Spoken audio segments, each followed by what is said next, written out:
I've always been the type of guy who believes in giving people space. Emma knew this about me after 3 years together, 6 months engaged. When she told me Friday morning that she needed sister time with Mia this weekend, I didn't even blink. "You know what?" I said, pulling her close in our kitchen, coffee brewing behind us. "That sounds perfect. You two never get enough time together." Emma's smile was radiant. "Really? You're not upset I'm bailing on our weekend plans?" "Babe, we have the rest of our lives for weekend plans. 8 weeks until the wedding, and then it's just us forever." I kissed her forehead. "Go bond with your sister. Plan whatever secret stuff you're planning." She laughed. That musical sound I'd fallen in love with 3 years ago at the marketing conference where we met. "How do you know we're planning something?" "Because you get that look when you're scheming. The same look you had when you surprised me with Lakers tickets for my birthday." Saturday morning, I woke up to an empty bed but didn't mind. Emma had left early to beat traffic to Mia's downtown apartment. I even stopped by her favorite bakery and dropped off coffee and pastries at Mia's building, leaving them with the doorman since I didn't want to interrupt their sister time. The doorman, Carlos, knew me from previous visits. "That's sweet of you, Jake. I'll make sure they get these." "Thanks, man. Just want to make sure they're properly caffeinated for whatever they're planning."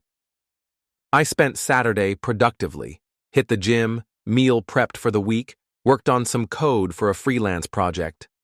Around 7 p.m., I was sprawled on our couch, scrolling through Instagram while a baseball game played in the background. That's when I saw Mia's story. The image stopped me cold. A typical family BBQ scene at their parents' backyard. Mia beaming at the camera, her boyfriend Derek with a beer in hand, their mom arranging potato salad, their dad manning the grill. Cousins scattered across the patio, kids running around with water balloons. The caption read, "Sunday family vibes, nothing better than being together." I stared at the screen. Mia was supposed to be with Emma, at Mia's apartment, having sister time. My thumb hovered over my phone. Maybe Emma had gone to the family BBQ too? Maybe plans had changed? I was about to text Emma when her own post appeared in my feed. Beach selfie, golden hour lighting. Emma in a turquoise bikini I'd never seen before, her hair catching the sunset. And beside her, arm casually draped around her waist, was a man I didn't recognize. Tall, athletic build, confident smile. The caption, "Perfect day." I set my phone down slowly, picked up the remote, turned off the TV. The apartment fell silent except for the hum of our refrigerator and the distant sound of traffic. Perfect day, with a man who wasn't me, while she was supposed to be with her sister. I opened my laptop. The reverse image search took 30 seconds. The background was distinctly Santa Monica Beach. The timestamp on Emma's post was 6:47 p.m. Current time, 7:15 p.m. So this wasn't an old photo she'd reposted. We shared locations with each other, had since month 2 of dating, after Emma said it made her feel safer when we traveled separately. I opened Find My Friends. Emma's dot glowed from Los Angeles, California, specifically near Santa Monica Pier. Not downtown, not at Mia's apartment, not anywhere close to where she was supposed to be.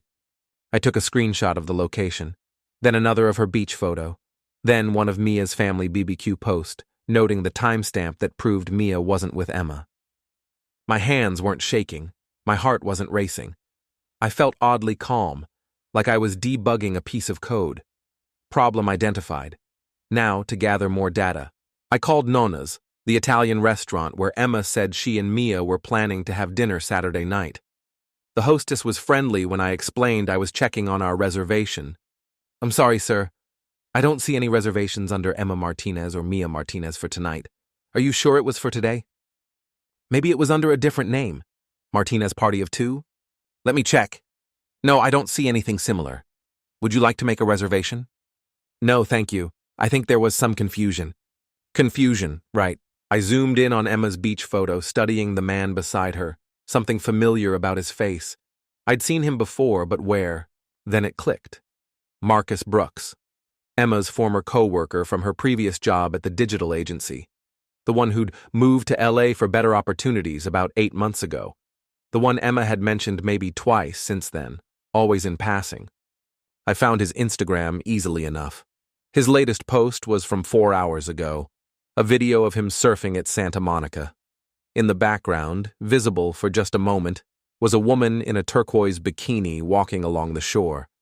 My laptop screen reflected my face back at me. I looked exactly the same as I had an hour ago.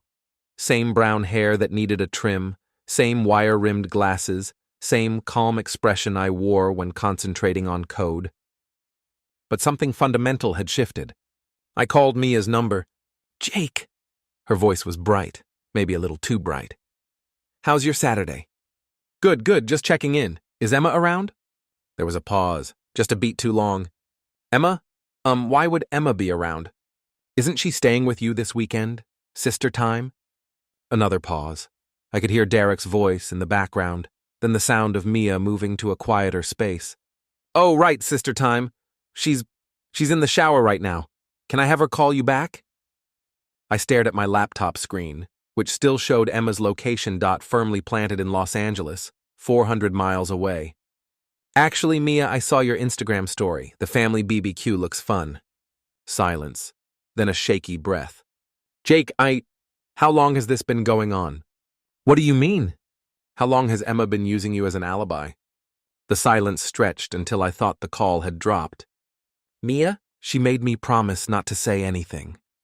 Her voice was small, guilty. She said it was just, she needed space to figure things out. Figure what things out? I don't know. She just said the wedding was coming up so fast and she needed to clear her head and make sure she was making the right choice. By going to LA with Marcus Brooks? Another sharp intake of breath. "You know about Marcus?" "I know about the beach. I know about the lies. What I don't know is how many times you've covered for her." "Jake, please don't be mad at me. I told her this was wrong, but she's my sister and she was crying and saying she was confused about everything." "How many times, Mia?" "This is only the second time. The first was about 6 weeks ago. She said she was visiting you at your conference in San Diego, but she asked me to say she was with me if anyone called." 6 weeks ago. I'd been at a tech conference in San Diego. Emma had said she couldn't come because of work deadlines. She'd texted me goodnight from Mia's couch while I was actually 500 miles away. "Mia, I need you to listen carefully. I'm not angry at you, but I need to know. Is Emma planning to leave me?" I don't know. She keeps saying she loves you, but then she talks about how Marcus makes her feel alive and adventurous and—" She didn't finish the sentence. She didn't need to. "Thank you for being honest." "Jake, wait." I hung up. I sat in our living room, surrounded by the life Emma and I had built together. The throw pillows she'd picked out. The coffee table books about travel destinations we planned to visit on our honeymoon. The wedding planning binder sitting on the counter. Tabs organized by category: venue, flowers, music, menu. I opened my email and started typing. The first email went to Rosewood Manor, our wedding venue. Subject: cancellation. Martinez, Thompson wedding. Dear events team, due to unforeseen circumstances, we need to cancel our wedding scheduled for date. Please confirm the cancellation policy and refund procedures per our contract. Best regards, Jake Thompson. The second email went to our photographer. Subject: wedding cancellation. Hi, Sarah. We need to cancel our wedding photography package. Please let me know about deposit refund per our agreement. Thank you, Jake. I continued down the list. Caterer, florist, band, cake designer. Each email polite, professional, brief. Then I walked to our bedroom closet.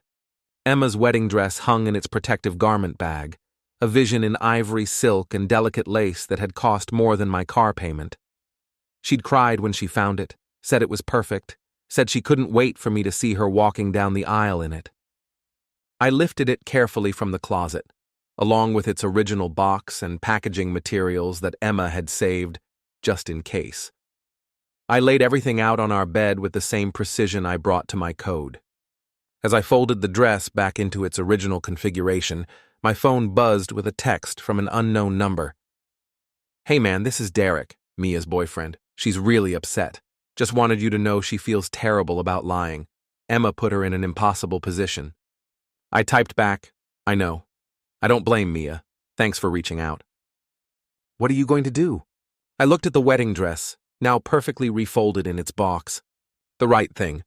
The FedEx store opened at 8 a.m. Monday morning. I was waiting in the parking lot at 7:55, the wedding dress box secured in my trunk alongside a carefully written note. Sunday had been productive in the worst possible way. I'd confirmed Emma's flight information by checking our shared laptop's browser history. She'd booked round-trip tickets to LAX for herself and left the return flight open-ended. The hotel reservation showed a king suite for 2 guests, check-in Friday, check-out to be determined. She'd been planning this for weeks. The FedEx employee, a middle-aged woman with kind eyes, handled the package with care. "This looks important," she said, noting the elegant box. "It's going back where it belongs," I said. "Overnight delivery to Los Angeles. That'll be $67.49. That's perfect." I included a simple note, handwritten on cardstock. "Since you're already practicing for a different wedding, thought you might need this back. Wishing you both happiness. Jake." No anger, no accusations, just facts. While the package made its way across the country, I tackled the next phase. Our wedding had 127 confirmed guests. Each RSVP had been submitted online through our wedding website, and most included a +1 designation. I logged into the website backend and began systematically updating my information. Where it previously read Jake Thompson plus Emma Martinez, it now read Jake Thompson plus N.A. Every single one. The process took 3 hours. By the time I finished, anyone checking the guest list would see exactly what they needed to see without me having to explain anything to anyone. My phone started ringing around lunchtime. "Jake?" My Aunt Patricia's voice was concerned. "I just checked the wedding website to confirm my dietary restrictions, and I noticed, is everything okay?" "Hi, Aunt Pat. Everything's fine. Plans just evolved." "Evolved? What does that mean?" "It means I'm flying solo to celebrate with everyone I love. Nothing's changed except the seating arrangement." There was a pause. "Honey, are you and Emma having problems?" "Emma's exploring other options. I'm respecting her choice." "Other options?" "Jake, the wedding is 8 weeks away." "I know exactly when the wedding is, Aunt Pat, and I'll be there to celebrate with family and friends who want to be there." "But what about Emma? What about her family?" "You'd have to ask them." I fielded 6 more similar calls that afternoon. Each time my response was consistent. Plans evolved, I'm flying solo, everyone else should make whatever choice feels right to them. I didn't badmouth Emma. I didn't explain the situation. I just stated facts and let people draw their own conclusions. Tuesday afternoon, I tackled our finances. Emma and I had maintained separate checking accounts, but shared a savings account for wedding expenses and joint purchases. Over 3 years, we'd each contributed roughly equally. I'd put in slightly more due to my higher salary, but Emma had covered more of our travel expenses and dining out. I calculated everything down to the penny. I transferred Emma's exact contributions to a new savings account in her name only, then removed her access to our joint account.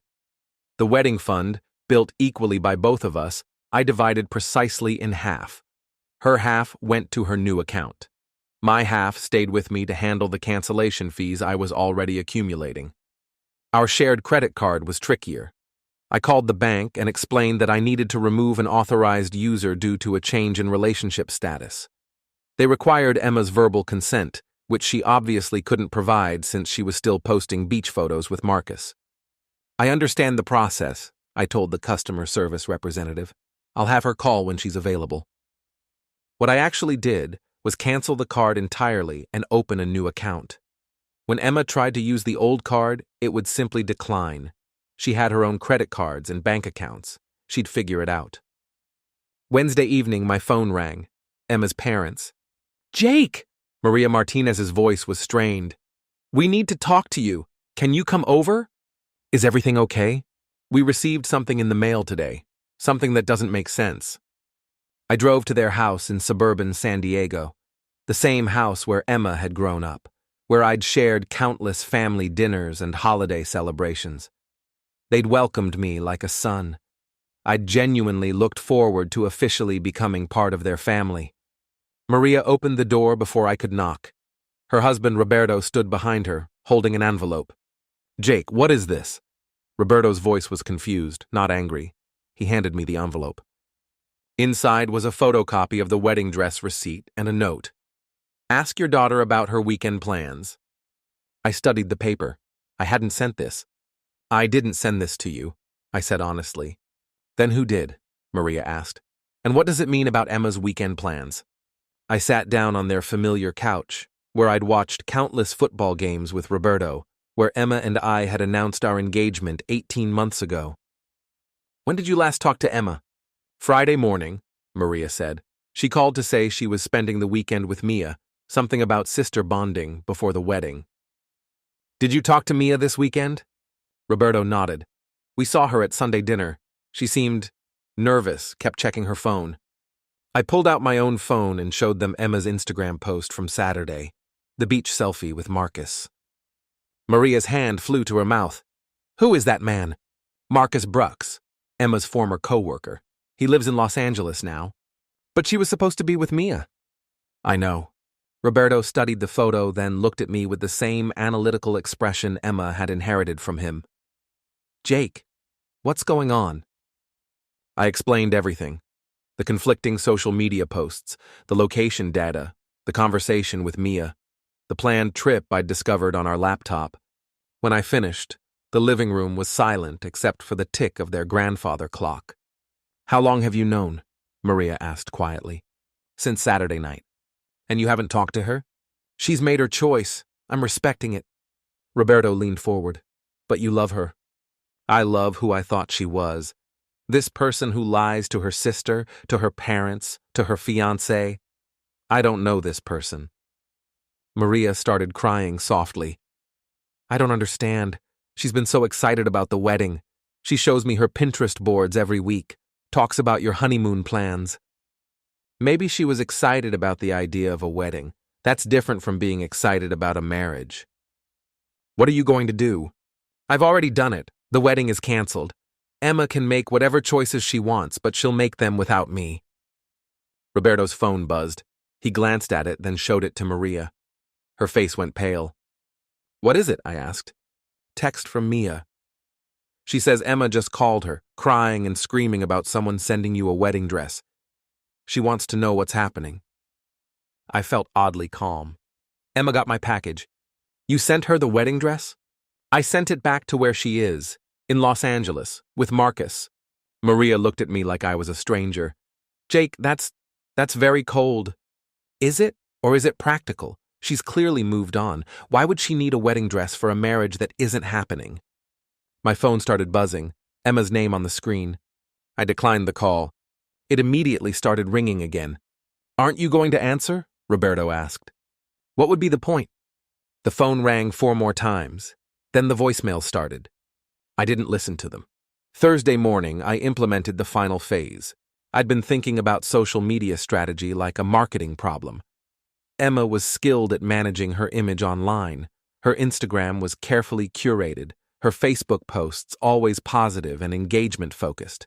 She understood how to control a narrative. But she'd made one crucial mistake.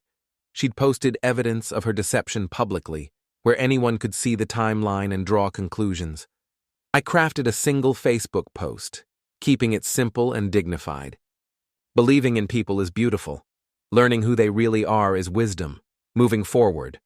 I attached our engagement photo, the one where we both looked genuinely happy, taken in the botanical garden where I'd proposed. Then I waited. The responses came quickly. Concerned friends, family members asking if everything was okay, co-workers wondering what was happening. I didn't respond to the comments. I didn't explain or elaborate. I just let the post speak for itself, while Emma's own social media told the rest of the story. By Thursday afternoon, the picture was clear to anyone who cared to look. Emma posting beach photos with another man the same weekend she was supposed to be with her sister, while her fiancé posted about learning who people really are. I didn't block Emma or Marcus. I didn't unfriend them or try to hide their posts. I wanted the truth to be visible to anyone who bothered to check. The beauty of it was that I never had to say a single negative word about Emma. Her own actions, documented in her own posts, told the entire story. My phone rang constantly. I answered when I felt like it, ignored it when I didn't. "Jake, it's your mom. Are you okay? Your Facebook post has people worried." "I'm fine, Mom, just figuring some things out." "Is the wedding still happening?" "The wedding is not happening. The party might still happen, depending on how people feel about celebrating a different kind of new beginning." "What kind of new beginning?" "The kind where I stop pretending everything is fine when it isn't." Thursday evening, I was coding on my laptop when someone started pounding on my apartment door. "Jake, open up! I know you're in there!" Emma's voice. She was back. I saved my work, closed the laptop, and walked to the door, but I didn't open it. "We need to talk!" she shouted through the door. "Do we?" "Yes. This is insane.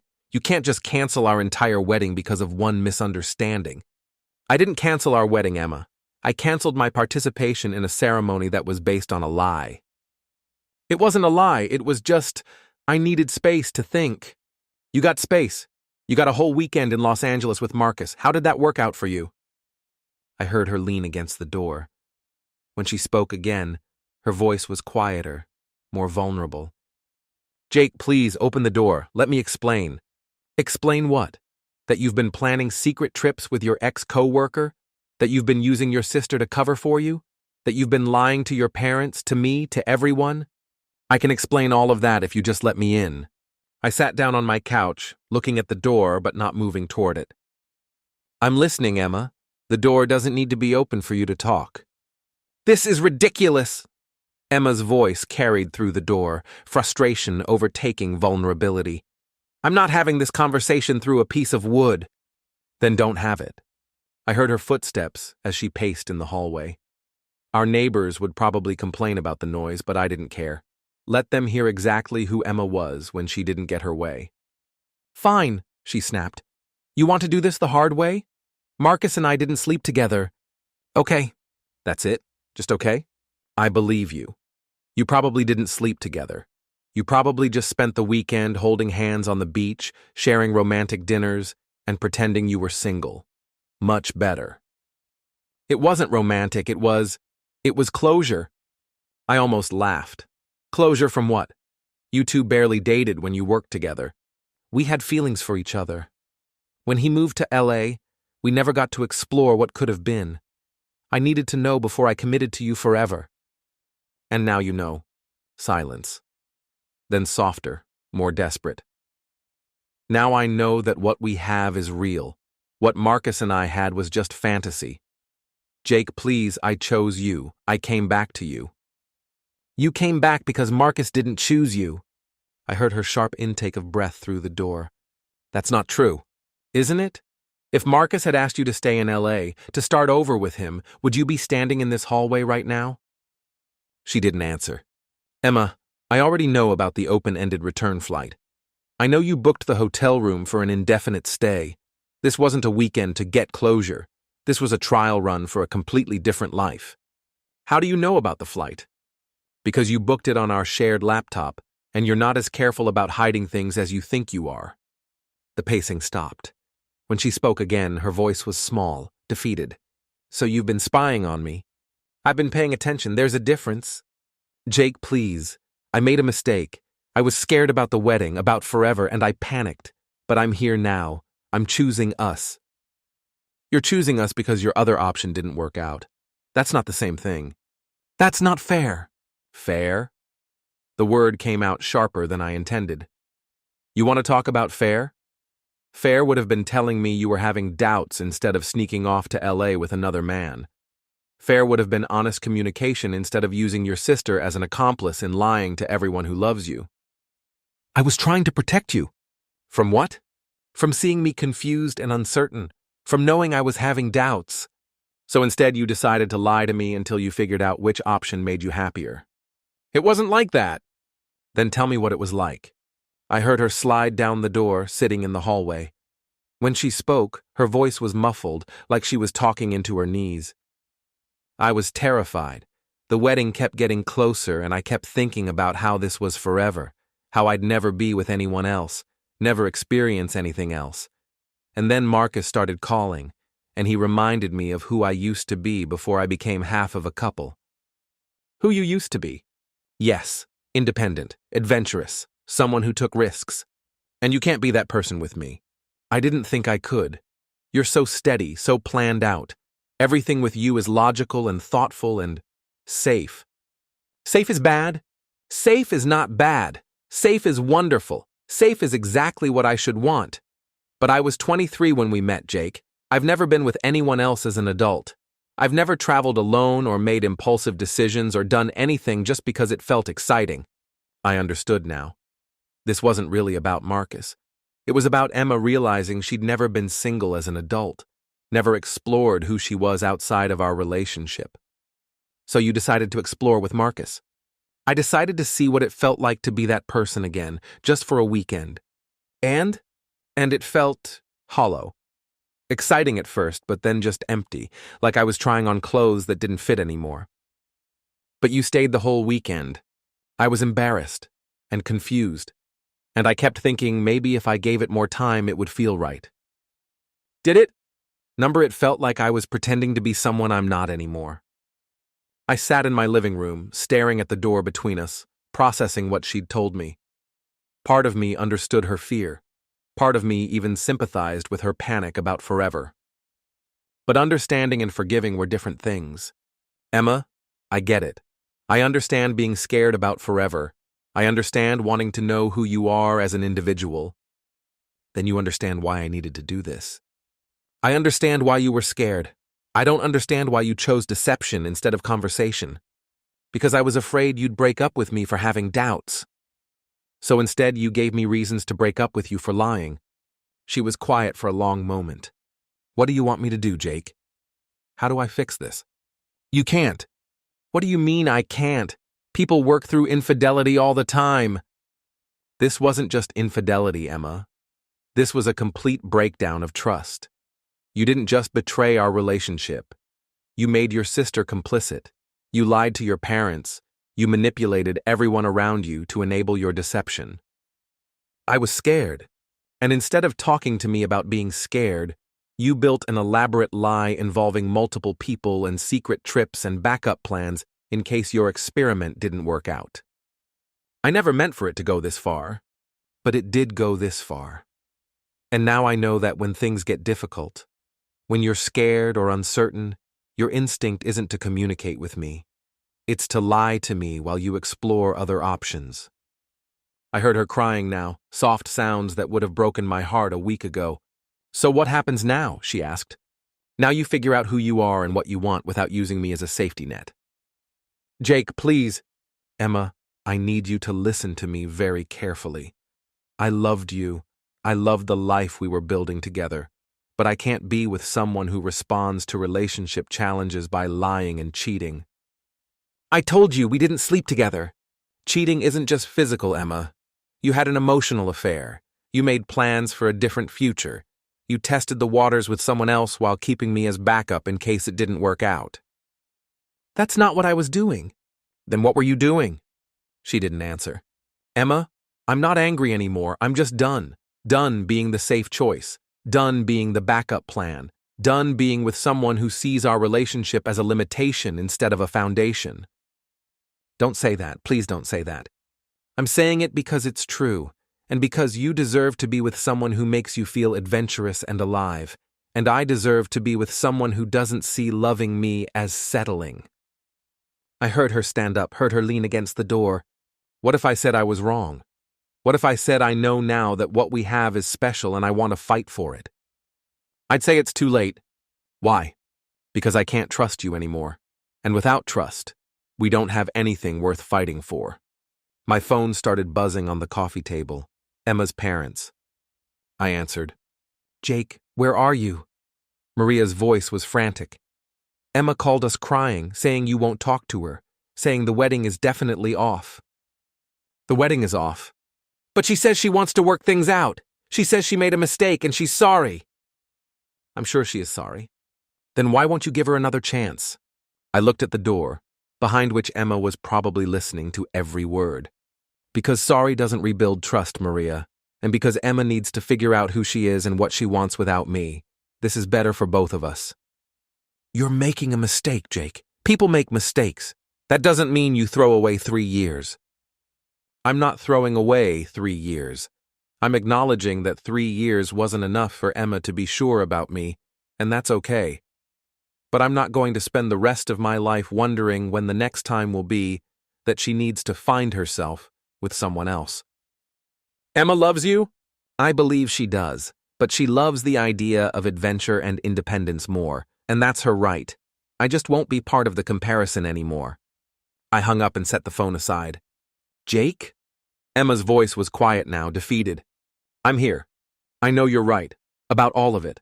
I know I handled this terribly. I know you know. I don't know how to fix it. You can't fix it, Emma. You can learn from it. What about us? There is no us anymore. There's you figuring out who you want to be, and there's me figuring out what comes next. I don't want there to be no us.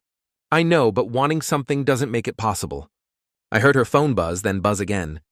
That's probably Marcus, she said quietly. Probably. He's been calling since I got back, wants to know where we stand. Where do you stand? I don't know. I thought I knew, but I don't know anything anymore. That's a good place to start. With not knowing anything? With being honest about not knowing anything. She was quiet for several minutes. I thought maybe she'd left, but then I heard her voice again. Jake? Yeah? I'm sorry, for all of it, for lying, for involving Mia, for hurting you, for being too cowardly to just tell you I was scared. I know you are. That's all? Just I know you are? What else do you want me to say? I want you to say you forgive me. I want you to say we can work through this. I do forgive you, Emma, but forgiving you doesn't mean rebuilding a relationship with you. Why not? Because forgiveness is about letting go of anger. It's not about pretending the damage didn't happen. I heard her stand up, heard her footsteps moving away from the door. Emma? The footsteps stopped. For what it's worth, I hope you find what you're looking for. What if what I'm looking for is you? Then you should have looked for me before you went looking anywhere else. The footsteps resumed, fading down the hallway until I heard the building's front door close. I sat in my living room, in the silence of my apartment, surrounded by the remnants of a life I'd thought was permanent. My phone buzzed with a text from Derek. Mia wants to know if you're okay. I typed back, I'm okay. Tell her thank you for being honest, and tell her none of this was her fault. Will do. For what it's worth, I think you handled this exactly right. Thanks, that helps. You going to keep the wedding venue, throw a party anyway? I looked around my apartment, thinking about 127 people who'd planned to celebrate what they thought was the beginning of my forever. You know what? Yeah, I think I will.